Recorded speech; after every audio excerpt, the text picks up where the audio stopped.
this is Jill, your book lady.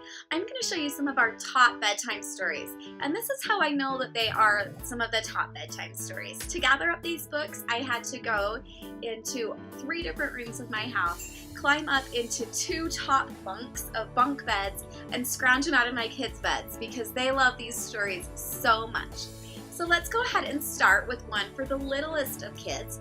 This is Peek Inside a Fairy Tale, Beauty and the Beast. We also have Peek Inside a Fairy Tale, Little Red Riding Hood, and Cinderella.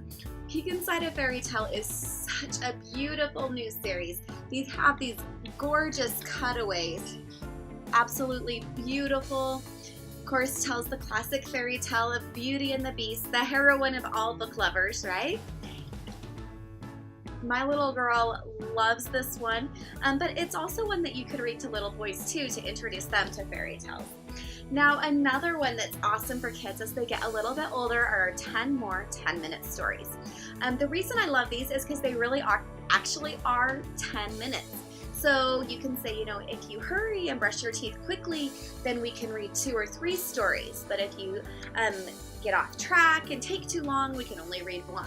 And this is full of lots of classic fairy tales. So there we've got Jack and the Beanstalk, the Gingerbread Man. They have really cute illustrations. That's Goldilocks.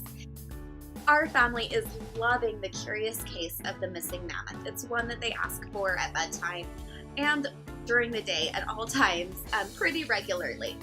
So this is great for toddlers up to teenagers. My teenagers even enjoy this as well.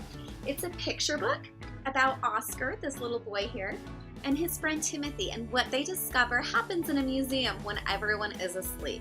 And Timothy and Oscar are looking for Teddy, Timothy's little brother.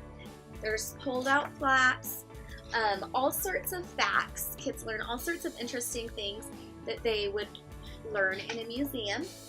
It's the airplane section. Now, if you fall in love with Timothy and Teddy, like most people will, we also have a little woolly mammoth plush. At our house, we had to get 2 because the 2 littlest both needed their own woolly mammoth to cuddle as they read The Curious Case of the Missing Mammoth.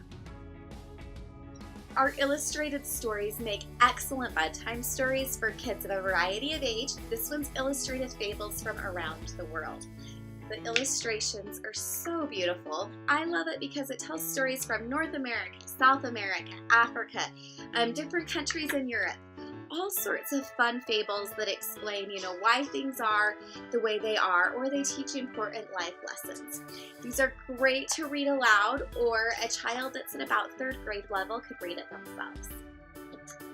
Finally, last but not least, another illustrated story. This one's illustrated classic Huckleberry Finn and Other Stories.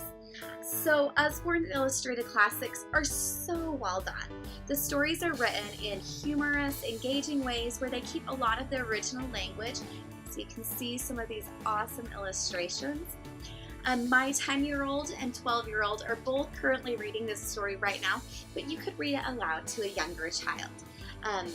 Great for bedtime or just anytime story sharing.